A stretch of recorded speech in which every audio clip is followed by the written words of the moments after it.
A young intern named Jade boasted about her hacking skills by sending out mass resignation letters in everyone's name. The company group chat exploded instantly. The boss, Marcus, posted a laughing emoji in the group. Jade's got some serious tech skills. No need to panic, everyone. I'll withdraw all the resignation letters.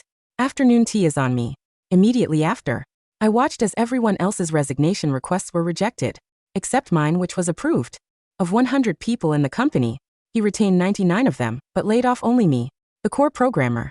Since that's how it was, there was no point in staying where I wasn't wanted.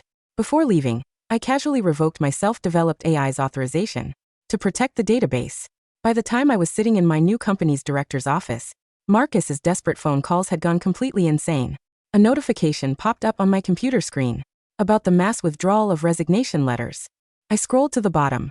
Only my approval form showed approved. Lisa from HR slapped my resignation report on my desk. Adrian, you're the only one who got approved. Such a shame. The year-end bonus will be distributed in a few days, and you'll miss it. My heart sank as I pleaded. Lisa, I can't lose that $200,000. My family desperately needs that money to save a life. She shrugged indifferently. I'm just an employee. You'll have to talk to Marcus and see if he's willing to give you any consideration. I rushed into Marcus's office. He was fiddling with a cigar and waved his secretary out. Marcus, I need an explanation about the resignation approval. Marcus exhaled a puff of smoke and brushed me off casually. Adrian, we need to give young people opportunities. You just can't keep up with the times anymore.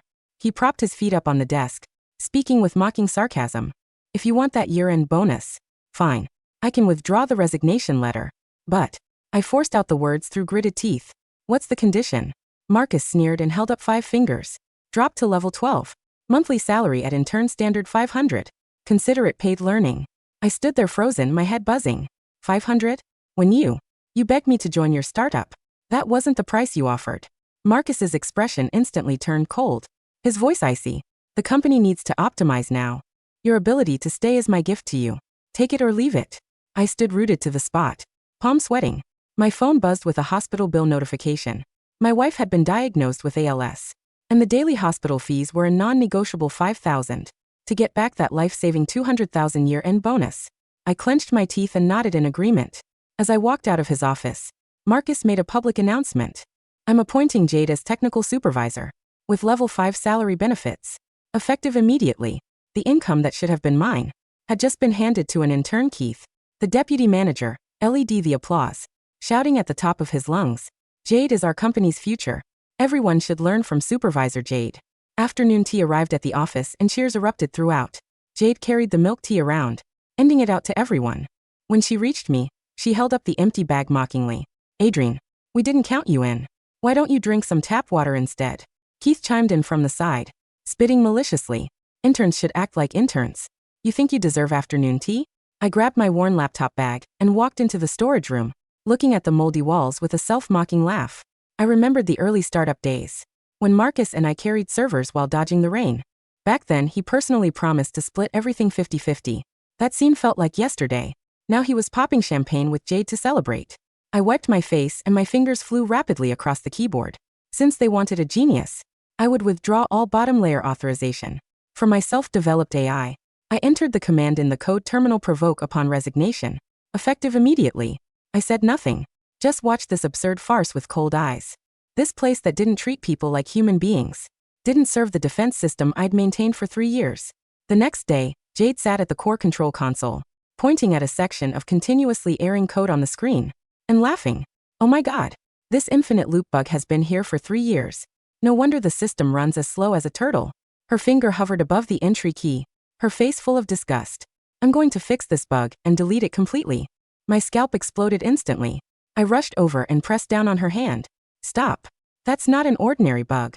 It's a logic compromise, made to maintain compatibility with legacy hardware. I was so anxious my throat was hoarse, staring at her intently. This bug throws errors, yes, but it forces other control units to run at reduced frequency. Delete it, and the system will overload and crash. Jade shook off my hand, looking at me with complete contempt as she brushed off her sleeve. Adrian, your skills are terrible. You write bugs you can't fix, then make up terms like logic compromise to deceive people. The commotion grew loud. Marcus walked over with his hands behind his back, brows furrowed. What's all this noise? Can't people have peace in the morning? I grabbed at this lifeline. pointing at the screen to explain. Marcus. Jade wants to delete that load balancing bug. This will cause serious problems. You have to stop her immediately. Marcus looked at Jade, then at me. A flicker of hesitation in his eyes. Jade immediately pounded, her eyes reddening. Marcus, Adrian is just jealous of me. Fixing this bug would improve speed by at least 20. He doesn't want the company to progress. The hesitation in Marcus's eyes gradually disappeared. He turned his head and looked at me coldly. Adrian, we need to give young people room to make mistakes. Don't always suppress them with your old methods. He patted Jade's shoulder. Jade, go ahead and fix it boldly. If anything goes wrong, I'll take responsibility. I stood frozen, watching helplessly as Jade pressed the entry key. In that instant, all the indicator lights in the SIR room suddenly went dark. The mainframe let out a muffled hum, and the screens instantly went black. The entire office area fell into deathly silence, with only the emergency lights casting a ghastly pale glow. Jade's face turned deathly white as she jumped up from her chair. I only deleted one line of code. The red dedicated phone on the desk suddenly rang shrilly. It was the direct hotline to Dragon Peak Corporation. Amajoklien. Marcus fumbled to answer the phone, his forehead covered in cold sweat. Boss. Calling so early? An angry roar came through the phone, loud enough for even me to hear. Marcus, we're receiving red alert signals. What the hell are you people doing? Marcus's legs were shaking. Just as he was about to explain, the mainframe behind him suddenly beeped. The power reconnected, the screen lit up again, and the glaring red warning disappeared.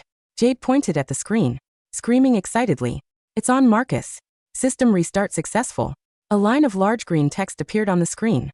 System logic optimization complete. Jade couldn't wait to hit enter and run a performance test. The progress bar flew through completion, finally settling on an astonishing number. Current system comprehensive. Operating efficiency increased by 30. Marcus breathed a long sigh of relief, and immediately switched to a fawning expression. Boss, you misunderstood. We were just performing a core technology upgrade. It's completed now. He hung up the phone, pointing at the big screen, his face full of wild joy. See that? This is what they call while braking to rebuild. 30 speed increase. Jade raised her chin proudly, looking at me provocatively. Adrian, I wonder who was fear-mongering just now. Does your face hurt? Keith led the applause, shouting at the top of his lungs. Jade is amazing. Not like some people who just occupy space without contributing. Always crying wolf. He glanced at me sideways, adding sarcastically, this is what they call technological dominance. The difference between genius and waste. The entire company erupted in cheers, everyone celebrating this so-called technological breakthrough. Only I knew that the seemingly perfect data flow was just the last flash of brilliance before death. I returned to the storage room. My phone vibrated. It was a familiar number. When I answered, a respectful voice came through.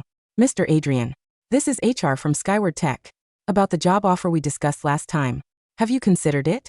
I looked at the group of people celebrating outside the door, gathered around Jade, popping champagne. The job offer is fine.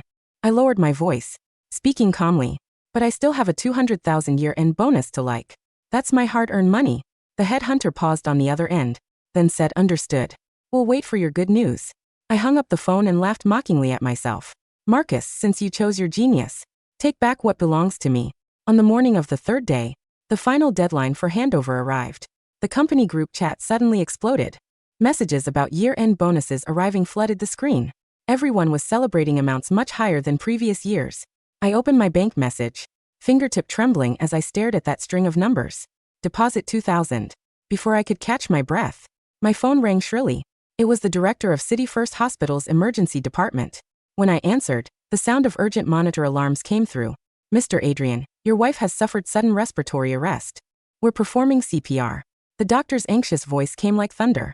The situation is critical. You must perform an emergency tracheotomy immediately. Please pay the 50,000 surgery fee at once. My head buzzed. I almost dropped my phone. Save her. Please. You have to save her. I'll transfer the money right away. I hung up and rushed into Marcus's office like a madman. Inside, Marcus was stuffing a thick stack of cash into envelopes, handing them to Jade. Marcus, you have to give me that 200,000 commission. My wife is being resuscitated. I rushed to the desk, eyes bloodshot, voice hoarse. Marcus leisurely sealed the envelope without even looking up. Adrian, what are you yelling about? That money has already been divided among everyone. He pointed at the cheering employees. Speaking rightfully, Jade improved speed by 30. Everyone worked very hard. This money should reward those who contributed. My whole body trembled uncontrollably, blood rushing to my head. That's my life-saving money. How could you use it to buy favors? Marcus suddenly laughed, grabbed my collar, and physically dragged me out of the office. Come everyone. Stop for a moment. He pushed me unceremoniously into the center of the office area, shouting loudly, Adrian says he wants back that 200,000 commission. The entire room fell silent and instantly. Dozens of pairs of eyes stared at me in unison. Marcus spread his hands, looking completely shameless. I've already distributed the money to everyone. If I give it to him, you'll all have to return the bonuses you just received. He looked around deliberately asking, do you agree to that? Keith was the first to jump out, stuffing his envelope into his pocket and pointing at me while cursing. Why should we? Money that's already in our pockets? You want a clot? Back out, Adrian. You're shameless.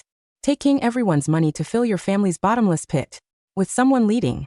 The jeering around me instantly erupted. Jade giggled and raised her hand, shouting loudly, Marcus, since Adrian is leaving anyway, why not use his freed-up salary budget to give everyone a 500 monthly raise?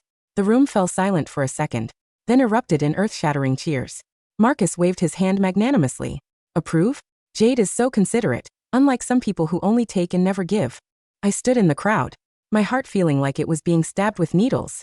I remembered last year, when I led the team through 5 days and 4 nights, to overcome difficulties, everyone sleeping in the server room, to fight for a 200 hardship allowance for my colleagues. I begged Marcus for 3 days. At that time he smashed a cup and shouted at me, pointing at my nose. Adrian, the company is in startup phase with no money. You need to understand my difficulties. Don't always focus on money. Now he was using my hard-earned money to buy loyalty, appearing extremely generous. Long live Jade. Supervisor. Jade is our real mother. The employees' gazes toward me instantly changed from disgust to hatred, as if I were the criminal blocking their path to wealth. Suddenly, a figure rushed out from the crowd.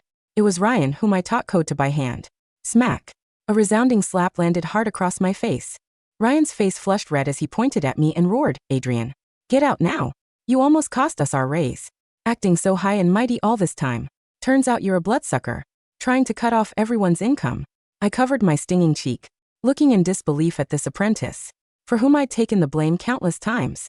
Marcus watched this scene, leaned close to my ear, his voice icy cold. See that, Adrian? This is human nature. Now you're the target of everyone's anger. You were always the high and mighty honor student in school. I've been annoyed with you for a long time. Controlling you. That's making you the genius. Bow to me, the poor student, for a few dollars. Before I could recover, Jade walked over carrying a cup of scalding coffee. Adrian still not awake. Her hand slipped, and the brown liquid splashed directly onto my face and chest. Oops, my hand slipped. The scalding pain made me gasp. Coffee dripped from my chin onto the floor. The entire room erupted in laughter, whistles rising and falling. Jade covered her mouth, looked completely gleeful. Awake now, take your $2,000 and get lost. Marcus clapped his hands, making his final summary statement. Adrian, the facts prove that both your skills and character are inferior to Jade's. Pointed at the door, issuing his eviction order. Radiant doesn't need a waste who can't even fix bugs. You can leave with peace of mind. From now on, this is Jade's world. The humiliation burned through my entire body like fire. My nails dug deep into my flesh, drawing blood. I wiped the coffee stains from my face without saying another word. I didn't even look at them. I turned and walked out the door. Behind me was unrestrained celebration. In the hallway, I leaned against the cold wall and dialed the number I'd saved long ago. The phone was answered after just one ring. This is Adrian. I pressed down, my voice speaking with terrifying calm. The job offer from Skyward Tech. I accept. An excited voice came through the phone. Excellent, Mr. Adrian. Salary and benefits as we discussed previously doubled. The 500,000 signing bonus transferred anytime. I need the money now. No problem. It'll be in your account within 10 minutes. I hung up the phone, looking at that tightly closed company door, listening to the cheering inside. Cheer away, cheer to your heart's content. This is your last moment of happiness. Through my phone, I entered a command on my personal terminal. Revoke Aegis AI, virus protection function. A red warning appeared on the screen. Confirm revocation. After revocation, the system will lose AI, virus protection function. I pressed confirm, watching the arrow. Red dots gradually appear on the screen. The rain began to fall just as I stepped out of the glass and steel lobby of Marcus's company, the cold droplets washing away the sticky residue of the sweet, lukewarm coffee Jade had thrown in my face. My cheeks still stung from Ryan's slap, a hot, radiating ache that felt secondary to the cold numbness spreading through my chest. In my right hand, I held my cracked phone. In my left, the handle of a worn, Nylon laptop bag that contained nothing but 3 years of personal reference. Notes and a mug my wife, Clara, had bought me during our first year of marriage. Buzz. My phone vibrated in my palm. I looked down, my breath catching in my throat. Bank of East Asia. Your account ending in 4092 has received a wire transfer of $500,000 from Skyward Technology Group Company, Limited Reference. Signing bonus / Tech Director offer. Almost simultaneously, a second notification popped up from the City First Hospital billing portal. Urgent. Outstanding balance cleared. Payment of $50,000 received. Emergency surgery for patient Clara Brooks is now authorized and scheduled for 7:15 p.m. I stood on the wet sidewalk, the neon billboards of the commercial district, reflecting in the puddles around my worn leather shoes. A ragged, trembling breath escaped my lips. I didn't cry. I didn't scream. I simply closed the banking app and dialed the number for the head of the intensive care unit. Dr. Chun. My voice was hoarse, raw from the smoke in Marcus's office and the cold rain. This is Adrian. The payment has gone through. Please start the procedure. We see the clearance on our end, Mr. Adrian. Dr. Chen's voice came through, businesslike, but with a thread of relief. The surgical team is already scrubbed. We're moving your wife to the sterile theater now. The tracheotomy and ventilator integration should take about 3 hours. Go get dried off and come to the 7th floor waiting room when you can. Thank you, I whispered. I'm on my way. I didn't call a cab. I walked 3 blocks to the subway station, descended into the warm, underground draft of dust and electricity, and boarded the train toward the medical district. As the train rattled through the dark tunnels, I opened my laptop on my knees. I connected to my personal mobile hotspot and pulled up a black terminal window. The terminal was connected to a hidden, low-frequency virtual private network (VPN) that I had built on a private server 3 years ago. It was the master control panel for EGIS, not the watered-down corporate-branded version that Marcus sold to his clients, but the actual living core of the artificial intelligence framework I had written during my long nights in the server room. For 3 years, Aegis had sat quietly in the background of Marcus's systems like an invisible digital immune system. It filtered out silent SQL injections, deflected distributed denial of service (DDoS) attacks before they could even hit the primary firewall, and most importantly, constantly adjusted the memory allocation of the company's ancient, unpatched legacy hardware. Without it, the company's entire infrastructure was nothing more than a pile of dry tinder waiting for a spark. On my screen, a high-contrast map of the company's network topology showed a series of bright, throbbing crimson dots. These weren't viruses I had planted. I didn't need to write malware. The internet was already full of it. These were external scanning bots, automated crawlers from script kiddies and foreign, state-sponsored syndicates, constantly bouncing against the external ports of Marcus's servers. Previously, Aegis would have quietly dropped those packets into a black hole. Now, with the AI's protective functions revoked, the packets were reaching the front door. The firewall was holding for now, but it was like a wooden dam, holding back a rising river. I watched the first red dot log a successful ping against the database's administrative port. Then I closed my laptop, slid it back into my bag, and closed my eyes as the subway train sped into the dark. At 8 a.m. the following morning, I stood before the towering blue glass monolith of the Skyward Technology Group headquarters.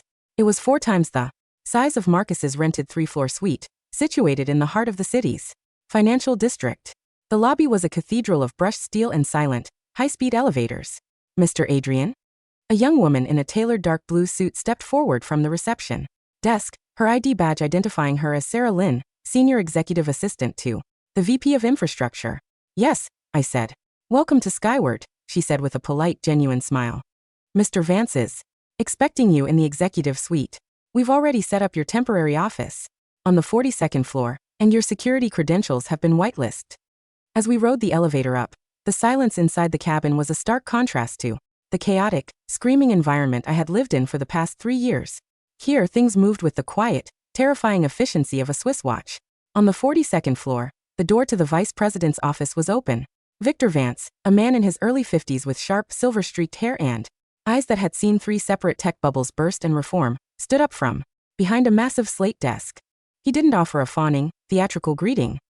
Simply walked over and extended a hand. Adrian, he said, his grip firm.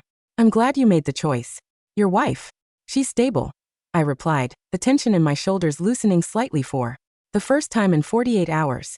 The surgery was a success.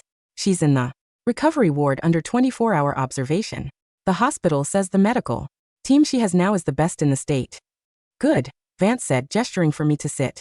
Skyward doesn't just buy talent. Adrian, we protect it. Your contract includes our premium corporate health plan. From today onward, your wife's medical expenses are fully covered under our executive package. You don't have to worry about hospital bills anymore. A knot in my throat tightened, but I managed a nod. Thank you, Mr. Vance. Don't thank me yet, Vance said, leaning back against his desk and crossing his arms. We didn't pay you a $500,000 signing bonus out of charity. We paid it because our threat assessment team has been watching the architecture you built for Marcus's firm, specifically the EGIS engine. He tapped a finger on his desk. Our engineers have been trying to build a real-time, self-healing network protector for 2 years.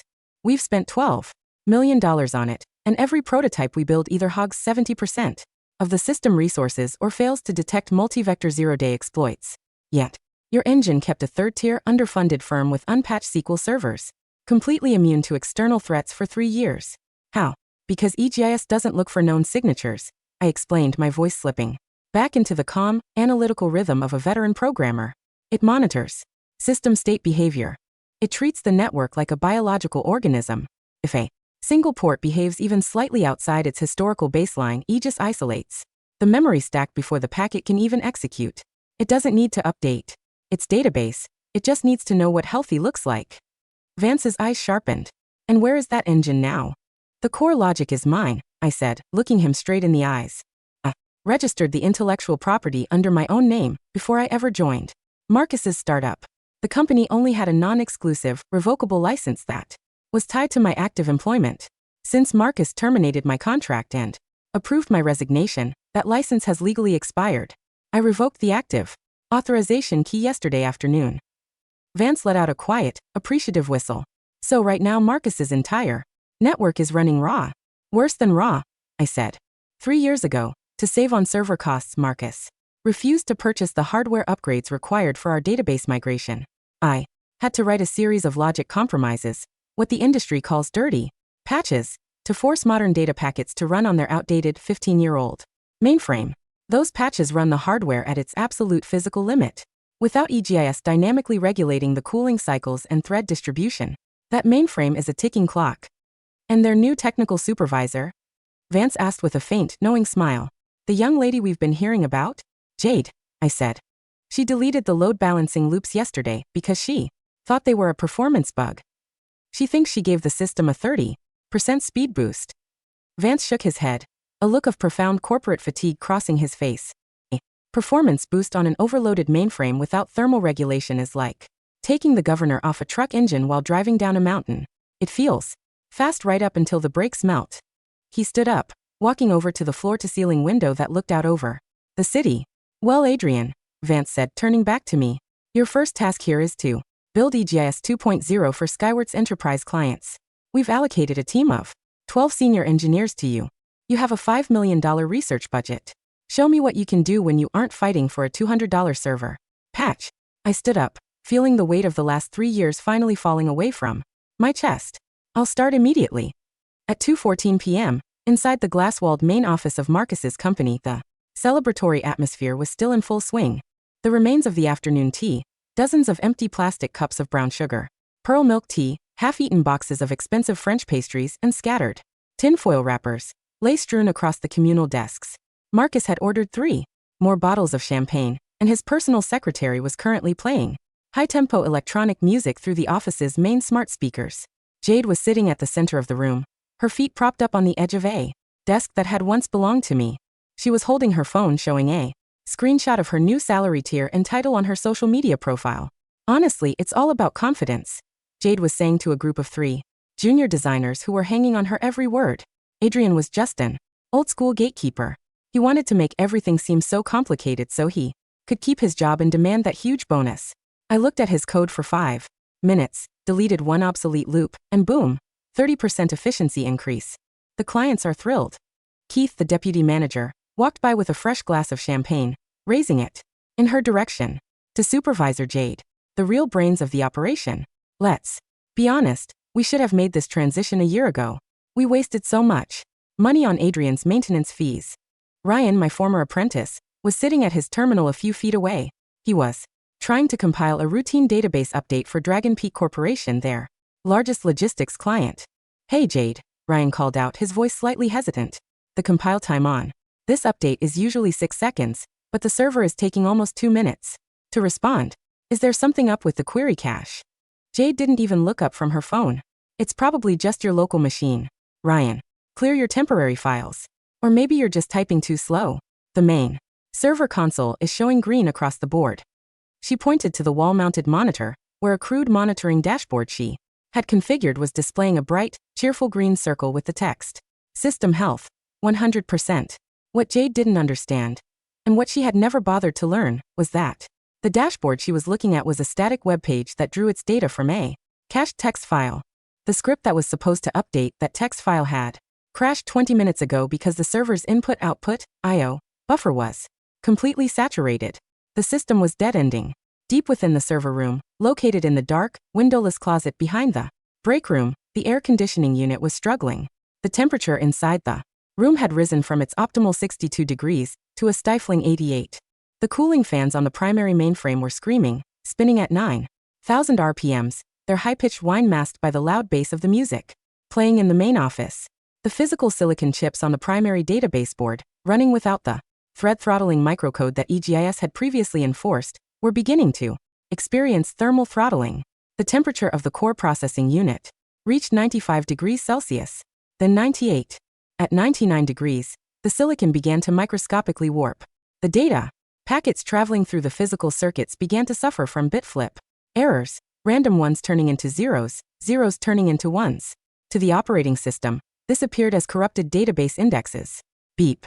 Ryan's screen suddenly flashed a gray screen of death, followed by a system message, fatal error, core database pointer corrupted, unable to locate index, table client _master. A Jade? Ryan stood up, his face losing some of its color. The client master database just went offline. I can't ping the table. Just restart the SQL service, Jade said, her voice finally carrying a hint of irritation as she set her phone down. Do I have to teach you how to do basic admin work? It's just a service hitch. Ryan typed the restart command. The screen stayed black. Then the smart speakers playing the party music abruptly cut out. The lights in the ceiling flickered once, twice, and then went entirely dark, leaving only the dull gray afternoon light filtering through the windows.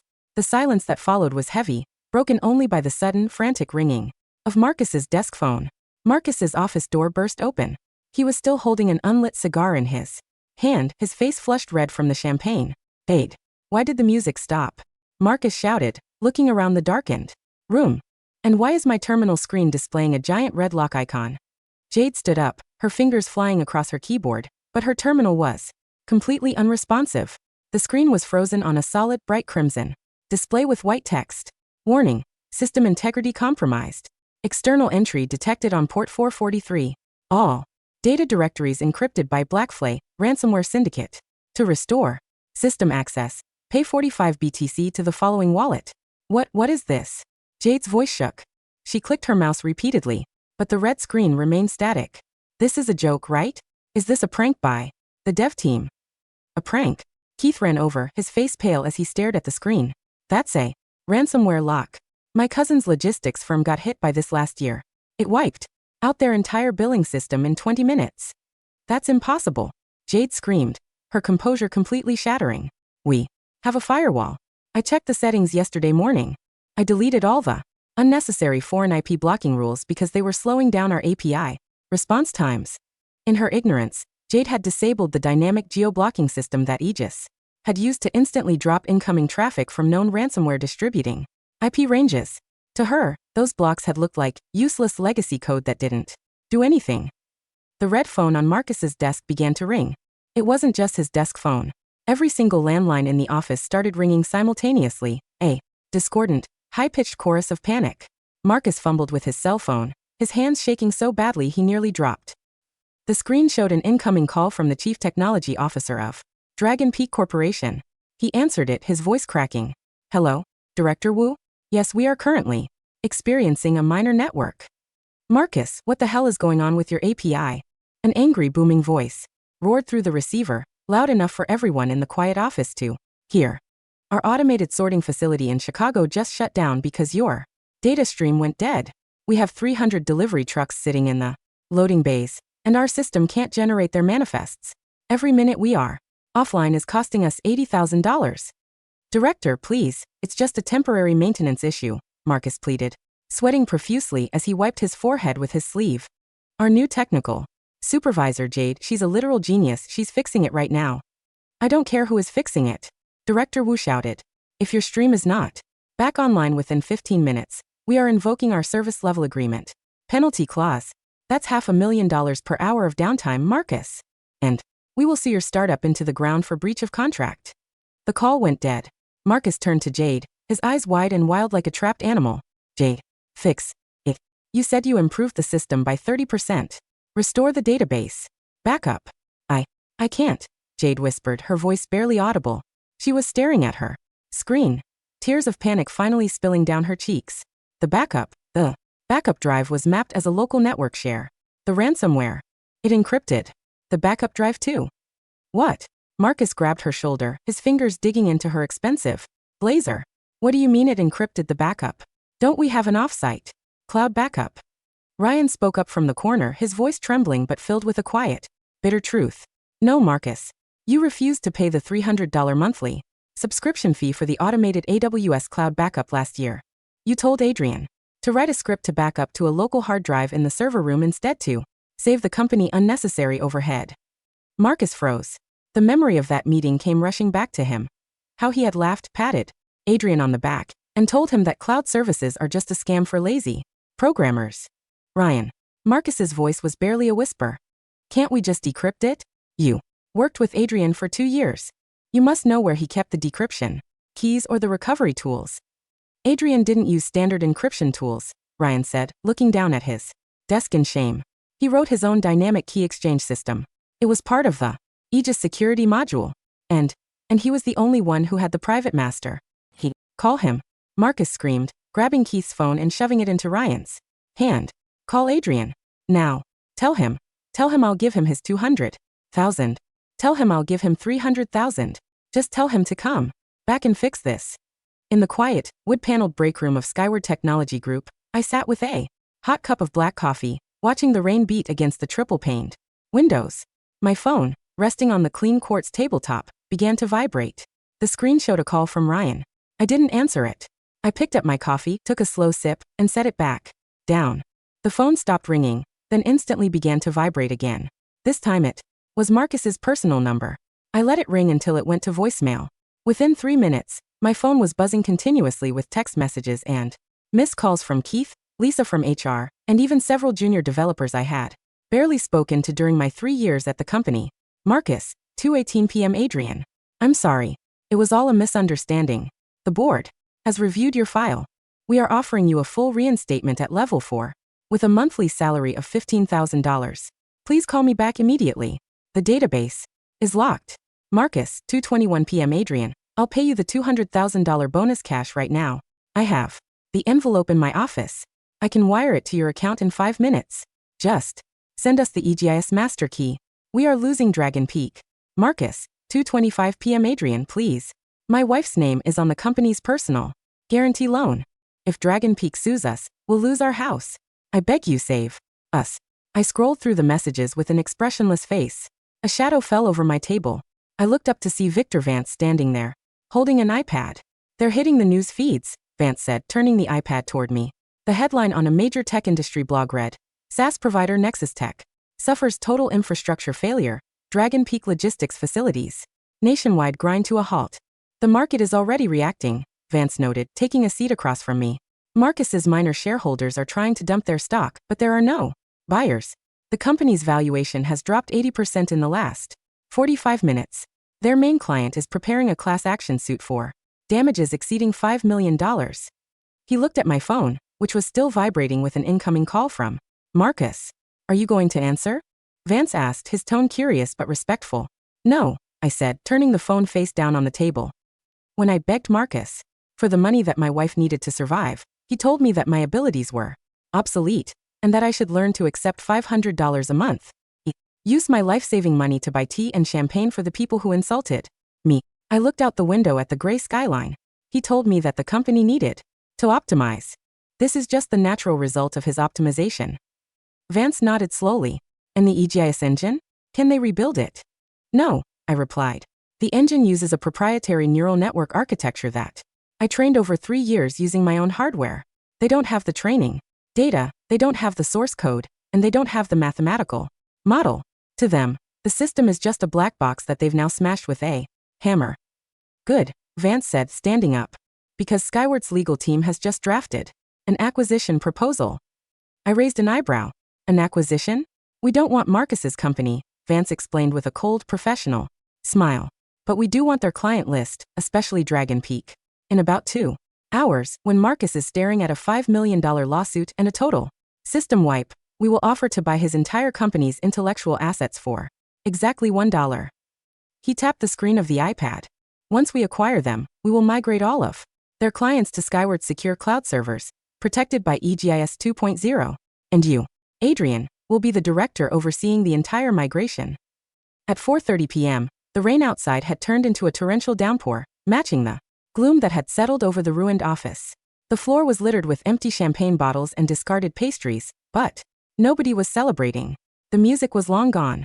The only sound was the low, desperate sobbing of Jade, who was curled up in her desk chair, her face smudged with mascara and black toner dust. Ryan had already packed his personal items into a cardboard box. He didn't say goodbye to anyone. He just walked out into the rain, his head low, the memory of his slap against my face likely weighing heavier on him than the loss of his job. Marcus was sitting on the floor of his office, his expensive linen shirt soaked with sweat, his tie pulled loose. He was staring at his desk phone, which had finally stopped ringing because Dragon Peak had officially terminated their contract and redirected their legal correspondence to an external corporate defense firm. The glass doors of the office opened. 2 men in dark, tailored suits walked in, accompanied by a woman holding a leather portfolio.